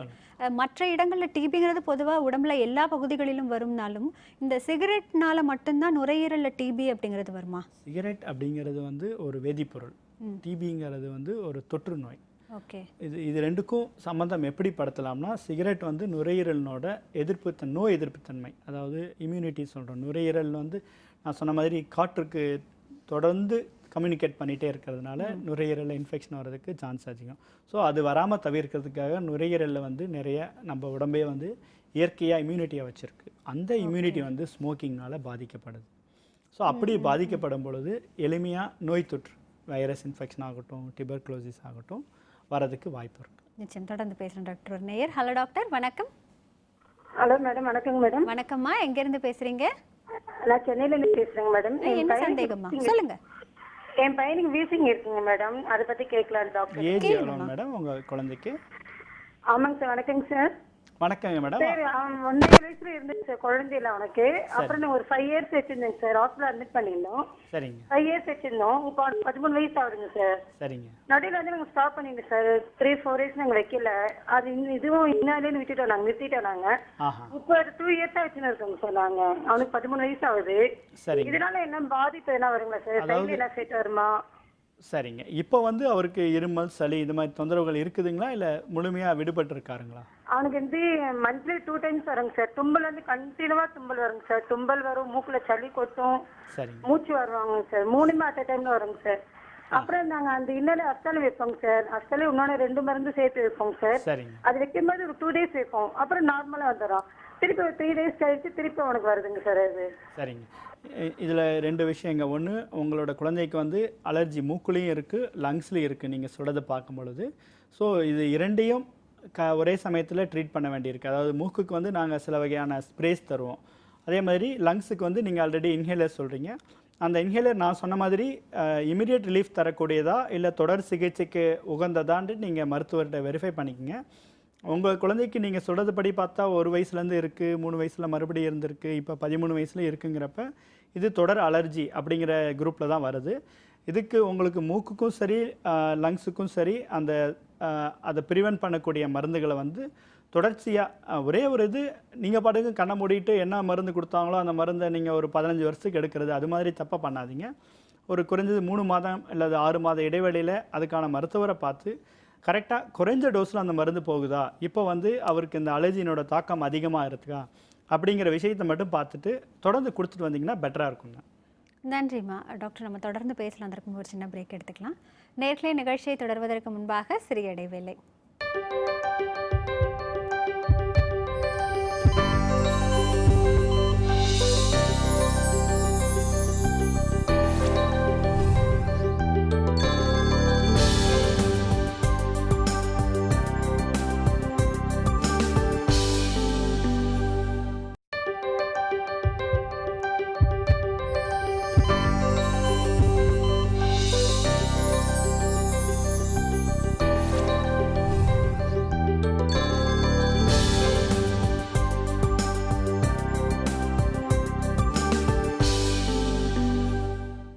இது சிம்ஸ் ஹாஸ்பிட்டல் வடபழனி வழங்கும் ஹலோ டாக்டர். டாக்டர், இந்த ஸ்கார்ஸ் அப்படிங்கிறதுலாம் ஸ்கின்ல தான் வரும் அப்படின்னு நாங்கள் கேள்விப்பட்டிருக்கோம். ஆனால் இந்த தொடர்ந்த இருமல், சளி இந்த மாதிரியான விஷயங்களால் நுரையீரல்களில் தழும்புகள் வர்றதுக்கு வாய்ப்பு இருக்கா? கண்டிப்பாங்க. நுரையீரலில் நீங்கள் வர தழும்பு வந்து நாங்கள் ஃபைப்ரோசிஸ்ன்னு சொல்லுவோம். ஓகே. இருமல் தொடர்ந்து வருதுன்னா அவருக்கு நுரையீரல் ஏதோ ஒரு பிரச்சனை இருக்குன்னு அர்த்தம். உதாரணத்துக்கு இந்த டியூபர்குலோசிஸ் காசு நோயை எடுத்துட்டிங்கன்னா ஆரம்ப கட்டத்தில் கரெக்டாக டயக்னோஸ் பண்ணி ரெகுலர் ட்ரீட்மெண்ட் எடுத்துக்கிட்டோம்னா நுரையீரலில் எந்த பாதிப்பும் இல்லாமல் வெளியே வந்துடலாம். ஓகே. இதே வந்து சரியாக கவனிக்காமல் இருக்கிறது, இல்லை மருந்துகள் இதுதான் நோயின்னு சொன்ன பிறகு அதுக்கான மருந்தை வந்து கரெக்டாக எடுத்துக்க மாட்டாங்க. 2 மாதம் டிபி மருந்து எடுத்துக்கிட்டு நல்லா ஆயிடுச்சு, நான் எதுக்கு இந்த மருந்து சாப்பிடணும் அப்படின்னு சொல்லி விட்டுருவாங்க. அப்படி விடும்பொழுது ஆக்சுவலாக திருப்பி அது பாதிப்பு ஏற்படுத்தும். இப்படிலாம் ஏற்படுத்தும் பொழுது நுரையீரல் அந்த கேவிட்டிஸ், ஹோல்ஸ், ஃபைப்ரோசிஸ், தழும்புகள் இதெல்லாம் ஏற்படுறதுக்கு வாய்ப்பு இருக்குது. இந்த தழும்புகள்னால மூச்சு சுருங்கி இயல்பாக சுருங்கி விரிகிற தன்மை பாதிக்கப்படும். இல்லை, சாதாரணமாக தழும்புகள்னா ஏதோ அடிபட்டுச்சு அப்படின்னா தழும்புகள் வரும். அடிபட்டுச்சுன்னா என்ன ஆகுது, தோலில் இருக்க அந்த நுனிய இது வந்து கிழியுது. அதே மாதிரி தான் லங்ஸுங்கிறது மேடப் ஆஃப் ஒரு நிறைய பலூன்ஸ், லட்சக்கணக்கான சுவாச அந்த பலூன்ஸ் இருக்குது, அந்த பலூன்ஸ்னோட வேலை காற்றை உள்ளே இழுத்து வெளியே தள்ளுறது தான். ஸோ அதெல்லாம் வந்து ஒரு ஃபைபர் தழும்புனா என்ன சொல்கிறோம், ஸ்கார். அது அந்த மெல்லிய தன்மை போயிட்டு திக்காயிடுச்சுன்னா சுருங்கி விரியாது. நுரையீரலையும் தழும்பு வரலாம். நிறைய பேர் கேட்குற கேள்வி இது யாருக்கு பிரச்சனை வரும்னா, ஃபாரின் போகிறாங்க இல்லையா, அவங்க வந்து டிபி ட்ரீட்மெண்ட் முன்னாடி எடுத்திருப்பாங்க, சரியாக போயிருக்கும். இப்போ எதுவுமே தொந்தரவு இருக்காது, பட் அதில் அடையாளம் இருக்கும். சில ஃபாரின் கண்ட்ரிஸ் வந்து இந்த அடையாளம் எக்ஸ்ரேல இருக்குது, நீங்கள் எங்கள் கண்ட்ரிக்கு வேண்டாம் அப்படின்னு சொல்லிடுவாங்க. அவங்களோட சந்தேகம் ஏன் நான் நல்லா தானே இருக்கேன் அப்படின்னு சொல்லி அவங்க என்ன நினைக்கிறாங்கன்னா, ஒருவேளை அந்த தழும்புகள்லேருந்து நோய் திருப்பி அவங்களுக்கு ரியாக்டிவேட் ஆகலாம் அப்படிங்கிறதுனால நீங்கள் எங்களுக்கு வேண்டாம்னு சொல்கிறாங்க. பட் அது கியூர் பண்ண முடியுமா? இது ஏற்கனவே முறைப்படி மருந்து எடுத்து சரியாக விட்டுருந்தா அந்த தழும்புக்காக மட்டும் பயப்பட தேவையில்லை. அது சில பேர்த்துக்கு மூச்சு திணறல் ஏற்படுத்துது அப்படிங்கிற பட்சத்தில் ட்ரீட்மெண்ட் தேவை. அதர்வைஸ் வெறுமனே எக்ஸ்ரேல ஒரு அடையாளம் இருக்குது, நம்ம இங்கே தோலில் ஒரு காயம் வந்து அந்த வடு மட்டும் இருக்குன்னா நம்ம அதை ட்ரீட் பண்ண தேவையில்லை. அது மாதிரி தான். ஓகே டாக்டர், தொடர்ந்து பேசலாம் ஒரு நேயர். ஹலோ டாக்டர், வணக்கம். Hello ma'am. வணக்கம்மா, எங்கேருந்து பேசுகிறீங்க? நான் சென்னை தர்மபுரிலேருந்து பேசுகிறேன் மேம். நல்லதுமா, என்ன சந்தேகம் கேளுங்க டாக்டர் கிட்ட. Hello doctor. சொல்லுங்க. ஹலோ டாக்டர், எனக்கு ஒரு 7 மந்த்தாக வந்து ஆஸ்துமா ப்ராப்ளம் இருக்கு டாக்டர். உங்களோட ஏஜ் மேடம்? ஏஜ் வந்து 23 சார். சொல்லுங்க. அவங்க வந்து டியூமேட் டிரான்ஸ்கேப்னு ஒரு டேப்லெட் இருக்கு சார், அது வந்து காலையில நைட்டு வந்து அடிக்க சொன்னாங்க சார். சரிங்க. அது அடிச்சியும் வந்து கரெக்டா வந்து மூச்சு விட முடிய மாட்டேங்குது சார். சரிங்க. அதான் உங்ககிட்ட கேட்கறதுக்காக கால் பண்ணேன். உங்களுக்கு அந்த மூச்சு திணறல்ங்கிறது ஒரு வருடமா தான் இருக்குங்களா? அதுக்கு முன்னாடி கிடையவே கிடையாதுங்களா? சின்ன வயதுல இருந்து? இல்ல, அதுக்கு முன்னாடி வந்து சளி தொல்லை இருந்தது. பட் ஆனா வந்து இது இப்போ ரொம்ப அதிகமானதுக்கு அப்புறம் தான் போய் ஹார்ட் ஸ்பெஷலிஸ்ட் இருக்காங்க. சரிங்க. அவங்க கிட்ட காமிச்சவனே இந்த மாதிரி ஆஸ்துமா ப்ராப்ளம் இருக்கு அப்படின்னு சொல்லியிருக்காங்க சார். அதுக்கப்புறம் அவங்க வந்து இந்த டேப்லெட் யூஸ் பண்ண சொல்லியிருக்காங்க. சரிங்க. அது யூஸ் பண்ணியும் எனக்கு சரியா கியூர் ஆகல சார், சரியா மூச்சு விட முடிய மாட்டேன்னது. சரிங்க. அதான் சார் உங்ககிட்ட கேட்கலாம், இது கியூர் பண்ண முடியுமா அப்படின்னு கேட்கறதுக்காக கால் பண்ணேன். ஓகேங்க. இந்த கேள்விக்கு நான் 2 பதில் சொல்ல விரும்புகிறேன். நம்பர் 1 வந்து நீங்கள் வந்து ஒரு முறையான மருந்துக்காக எடுத்துகிட்டு இருக்கீங்க, ஏன் எனக்கு என்ன பாதிப்பு இருக்குன்னு கேட்குறீங்க. இந்த ஆஸ்துமா ட்ரீட்மெண்ட் அப்படிங்கிற பொறுத்தவரையிலையும் முக்கியமாக 2 விஷயம் சொல்லுவோம். ஒன்று வந்து அந்த ட்ரீட்மெண்ட், அதில் சப்ஹெட்டிங் வந்து அந்த ட்ரீட்மெண்ட் கொடுக்குற அந்த இன்ஹேலர் டிவைஸை வந்து நீங்கள் முறையாக யூஸ் பண்ணுறீங்களா நாங்கள் எப்போயுமே வெரிஃபை பண்ணுவோம். எப்போ நாங்கள் ஒரு வியாதி கண்டுபிடிச்சி அந்த மருந்து கொடுத்து உங்களுக்கு பலன் இல்லையோ, ஃபஸ்ட்டு நாங்கள் வெரிஃபை பண்ணுறது என்னென்னா, அந்த கொடுக்கப்பட்ட, ஏன்னா மாத்திரை முழுங்குற மாதிரி கிடையாது அந்த இன்ஹேலர், உறிஞ்சிற மருந்து. நம்ம இப்படி தான் பண்ணணும்னு சொல்லியிருப்போம், நிறைய பேர் அதில் ஏதாவது ஒரு குறை பண்ணிடுறாங்க. ஸோ அந்த மருந்து நுரையீரலுக்கு முறையாக போய் சேர்றதில்லை. ஸோ அந்த டெக்னிக் வெரிஃபை பண்ணணும். டெக்னிக் சரியாக இருக்க பட்சத்தில் உங்களுக்கு சிம்டம்ஸ் வருதுன்னா, 2வது காரணம் என்னவாக இருக்கலாம் அப்படின்னா, உதாரணத்துக்கு இப்போ ஒருத்தர் மாவு மீல் சொன்னார். ஒருத்தர் மாவு மீலில் அந்த தூசு அதிகமாக உள்ளே போயிட்டே இருக்குது, அதே சமயம் மருந்து எடுத்துக்கிறாருன்னா நம்ம அந்த அலர்ஜன் அதுக்கும் உள்ளே செலுத்திக்கிட்டே இருக்கோம், மருந்து எடுத்துகிட்டே இருக்கோன்னா அதனோட மீனிங் வந்து அடிபட்டு போயிடுது. ஸோ உங்களுக்கு முக்கியமாக என்ன பொருட்கள்லாம் அலர்ஜியை உண்டு பண்ணுது. சில பேர்த்துக்கு வந்து சில வகையான உணவுகள் அலர்ஜி உண்டு பண்ணலாம். சில பேர்த்துக்கு வந்து சில வகையான டெம்பரேச்சர்ஸ், சில் கிளைமேட்டில் வரலாம். சில பேர்த்துக்கு எக்ஸசைஸ் ஜென்ரலாக நல்லதுன்னா கூட சில பேர்த்துக்கு எக்ஸசைஸ் பண்ணும்போது வீசிங் வர்றதுக்கான வாய்ப்பு இருக்குது. சில பேர்த்துக்கு சில வகையான மருந்துகள், ஆஸ்பிரின் இது மாதிரி மருந்துகள் வந்து இந்த வீசிங்கை அதிகம் பண்ணி விடுது. சில பேர்த்துக்கு வீட்டில் பெட் அனிமல்ஸ் இருக்கும், அவங்க அதை கண்டுக்கவே மாட்டாங்க, அது கூடயே தூங்குவாங்க, மருந்தும் எடுத்துப்பாங்க. ஸோ உங்களுக்கு என்ன வகையான பொருள் வந்து இந்த ட்ரிகர், ஆஸ்துமா ட்ரிகராக இருக்குன்னு கண்டுபிடிச்சிட்டு கூடவே இந்த ஆஸ்துமா மருந்து எடுத்துட்டிங்கன்னா that will be the correct treatment. நன்றி சார். டாக்டர் மற்றொரு நேயர். ஹலோ டாக்டர், வணக்கம். ஹலோ வணக்கம், எங்கேருந்து பேசுகிறீங்க? காஞ்சிபுரத்துலேருந்து பேசுகிறேன் மேடம். நல்லது சார். என்ன சந்தேகம் சார் கேளுங்க டாக்டர் கிட்ட. சார் டாக்டர் சார் சொல்லுங்க. ஒரு 10 வருஷமா எனக்கு காலையில தூங்கி எழுந்த உடனே விடியால ஒரு 5 மணிக்குலேருந்து எழுந்த உடனே தும்மல் ஆயிடும் சார். சரிங்க. தொடர்ந்து தும்மலாய் ஒரு அப்படியே தலைலாம் நீர் கோத்துக்கிட்டு மூக்குல தனியா கொட்டி இப்போ ஒரு ஈவினிங்கே தலைவலி வந்துடும் சார். சரிங்க சார். அதுக்கப்புறம் தும்மல் இருக்கிறதுக்காக இந்த சின்ன டேப்லெட் சிட்ரஸ்னு ஒரு டேப்லெட் சொல்லுவாங்க, அது போட்டோன்னே தும்மல் வரும் சார். சரிங்க. அதுக்கப்புறம் ஒரு 2 நாள் கழிச்சு வீசிங் மாதிரி ஆயிடுச்சு சார். அப்படியே ஓகேங்க. சளி அப்படியே கட்டிங்கன்னா மூச்சு விட மட்டும் சிரமமா இருக்கு சார். சரிங்க. அதுக்கப்புறம் அது ஒரு 4-5 நாள் இருந்து அதுக்கப்புறம் நார்மலாக ஒரு கொஞ்சம் கொஞ்சமா சரியா அப்புறம் ஒரு நார்மல் ஆகும் சார். மறுபடியும் அந்த நார்மல் ஆயிட்ட உடனே மறுபடியும் தும்மல் ஆரம்பிக்கும் சார். மறுபடியும் ஒரு வாரம் கழிச்சு. புரியுதுங்க. இதே கண்டினியூஸாக இருக்குது சார் இது. சரிங்க. உங்களுக்கு இருக்கிறது வந்து நாங்கள் அலர்ஜிக் ரைனைட்டிஸ்னு சொல்லுவோம், அதாவது மூக்கில் வந்து அலர்ஜி இருக்குது. இதுக்கு வந்து அந்த செட்டிசின் மாதிரியான மருந்துகள் வந்து அகைன் ஒருத்தருக்கு எப்பயாவது வருது, ஒரு ஷார்ட் டியூரேஷன் சிம்டம்ஸ் இருக்குது, அப்படிங்கிற பொழுது ஸ்டெப் 1 ஒரு மைல்டு ஆரம்ப கட்டத்தில் உபயோகப்படுத்துறதுக்கு பலன் தரக்கூடியவையாக இருக்கும். எப்போ உங்களுக்கு வாரத்தில் 2 நாள் வருது, சரியாக போகுது, மறுபடியும் வருது அப்படின்னு ஆணுச்சோ அப்போ வந்து இந்த செட்டிசின் மருந்துகள் தொடர்ந்து எடுத்துக்கிறதுல பலன் கிடைக்காது. நம்பர் 2வது முக்கியமான விஷயம், செட்டிசின் மருந்துகள்னால கொஞ்சம் ட்ரௌசினஸ் வரலாம். ஸோ அது உங்களோட இயல்பு வாழ்க்கையை பாதிக்கிறதுக்கு ஒரு வாய்ப்பாக இருக்குது. ஸோ என்ன பண்ணலாம் அப்படின்னா, இந்த வகையான இதுக்கு வந்து அடுத்த லெவல் ட்ரீட்மெண்ட், அதாவது மூக்கில் வந்து ஸ்ப்ரேஸ், அகெயின் இதுவும் அந்த கார்டிகோஸ்டீராய்டு ட்ராப்ஸ்ன்னு சொல்லுவோம், ஸ்ப்ரேன்னு சொல்லுவோம். அதை வந்து மருத்துவர் அறிவுரைப்படி காலை இரவு 2 வேளையும் அல்லது காலை மட்டுமோ தொடர்ந்து எடுத்துக்கிட்டு வந்து, கூடவே நான் முன்னாடி சொன்ன மாதிரி மூக்கு அலர்ஜியும் அதே மாதிரி தான். உங்களுக்கு என்ன பொருள் அலர்ஜியை உண்டு பண்ணுதுன்னு பார்த்து அதை ரிமூவ் பண்ணிவிட்டு இந்த மருந்துகள் எடுத்து படிப்படியாக குறைச்சிக்கிறது உங்களுக்கு கரெக்டான ட்ரீட்மெண்ட்டாக இருக்குங்க. நன்றி சார். டாக்டர் மற்றொரு நேயர். ஹலோ டாக்டர், வணக்கம். வணக்கம் மேடம். வணக்கம் சார்.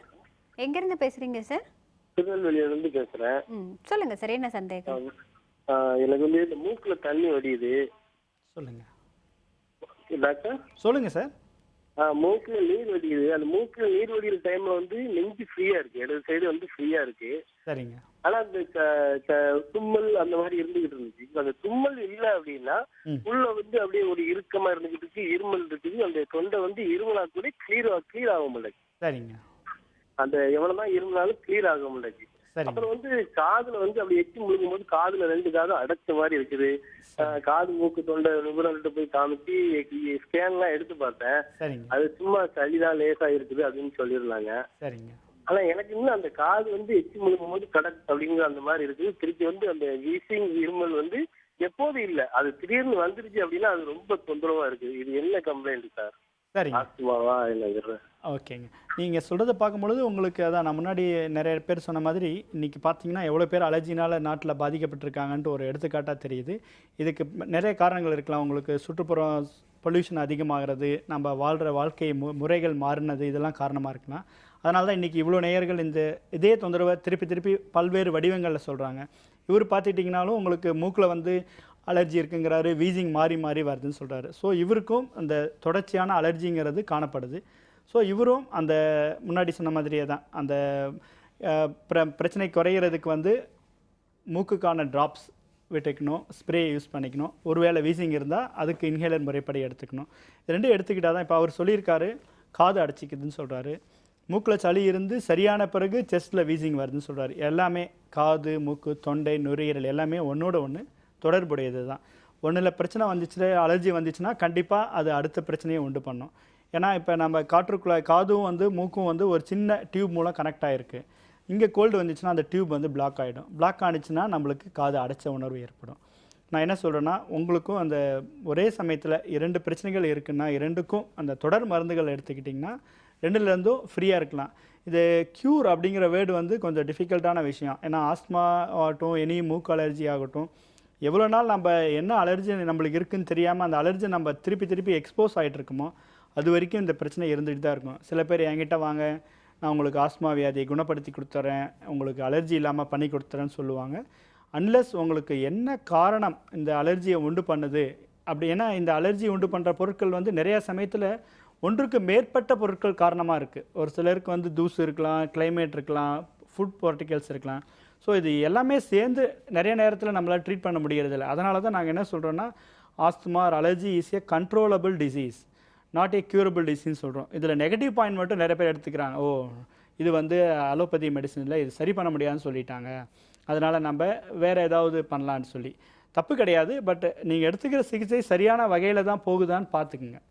இது வந்து டாக்டர், இந்த இன்ஸ்ட்ருமெண்ட்ஸில் பார்க்கும்பொழுது பஃப் இல்லை இன்ஹேலர் நாங்கள் பார்த்துருக்கோம். இது வந்து ஃபீடிங் பாட்டில் கொஞ்சம் மாடிஃபை பண்ண மாதிரி இருக்கு. இது என்னது டாக்டர்? அவங்க வந்து இதை பற்றி தான் நீங்கள் கேட்குறீங்க. ஆக்சுவலாக இப்போ நம்ம இன்ஹேலர் நம்ம கொடுக்கும் பொழுது இதை வந்து நம்ம ப்ரெஸ் பண்ணும்போது மருந்துகள் வெளியில் போகுது. இதை வந்து முக்கியமாக இதில் கவனிக்க வேண்டியது, முன்னாடியே ஒருத்தங்க சொன்னாங்க நான் பஃப் எடுத்துக்கிட்டும் எனக்கு ரிலீஃப் கிடைக்கலன்னு சொல்லி. அந்த நிறைய பேர் வந்து இந்த ஹேண்ட் மவுத் கோஆர்டினேஷன் சொல்லுவோம். இதை ப்ரெஸ் பண்ணுற சமயத்தில் உள்ளே அந்த மருந்து இழுக்கணும். நிறைய பேர் வந்து இப்படி 4 தடவை இழுத்துப்பாங்க. அந்த மருந்து உள்ளே போகணும், நுரையீரலுக்கு போகணும், வாய்க்கு போனால் பத்தாது. முக்கியமாக குழந்தைகள் எடுத்துக்கங்க, இல்லை ஒரு வயதான முதியவர்கள் எடுத்துக்கங்க. அவங்க நீங்கள் அடிக்கிற சமயத்தில் கரெக்டாக உள்ளே இதை கொண்டு போயிடணும் அப்படின்னு சொன்னால் கண்டிப்பாக முடியாது. ஸோ அந்த கோஆர்டினேஷன் இம்ப்ரூவ் பண்ணுறதுக்கு இது இதில் ஃபிட் பண்ணிவிட்டு ப்ரெஸ் பண்ணும்பொழுது மருந்து இந்த சேம்பரில் வந்துடுது. அது வாயில் வச்சுட்டு இழுக்கும் பொழுது இந்த சேம்பரில் தான் இந்த மருந்து இருக்கும். ஸோ நம்ம இதை பொறுமையாக உள்ளே இழுத்து விட்டுக்கலாம். இன்னும் சிறிய குழந்தைகள் 2 வயசு 3 வயசு இருக்குது, அவங்க இந்த குழந்தை இழுன்னு சொன்னால் கண்டிப்பாக இழுக்க போகிறதில்ல. அப்போ வந்து இதை ஃபிட் பண்ணிட்டேன்னு வச்சுக்கிங்களேன், உங்களுக்கு ஃபிட் பண்ணிவிட்டு இதை ஃபேஸில் அந்த குழந்தையினோட அம்மா வந்து இதை இப்படி ஃபேஸில் ஃபிட் பண்ணிட்டாங்கன்னா ப்ரெஸ் பண்ணிட்டா ஒவ்வொரு தடவை குழந்தை சுவாசிக்கும் பொழுதும் இது மூக்கு வாய் 2யும் கவர் பண்ணிக்குது. ஸோ அந்த மருந்து வந்து அந்த ப்ரீத் எடுக்கிறப்ப உள்ளே போயிடுது. ஸோ இந்த இன்ஹேலர் மருந்து முறையாக நுரையீரலுக்குள்ளே போய் சேரணும் அப்படிங்கிறதுக்காக தான் இந்த கருவி. இதை பேர் நாங்கள் ஸ்பேசர்னு சொல்லுவோம். இந்த மாதிரி இல்லாமல் லைக் சொட்டு மருந்து மாதிரி அந்த மாதிரி ஏதாவது இருக்கா டாக்டர்? ஆஸ்மாவுக்கும் சரி எல்லாமே அந்த அந்த ஏரில் தான் போகுது அந்த மருந்து. ஸோ சொட்டு விட்டால் அது வாயிலையோ மூக்குலேயோ தங்கிடும்.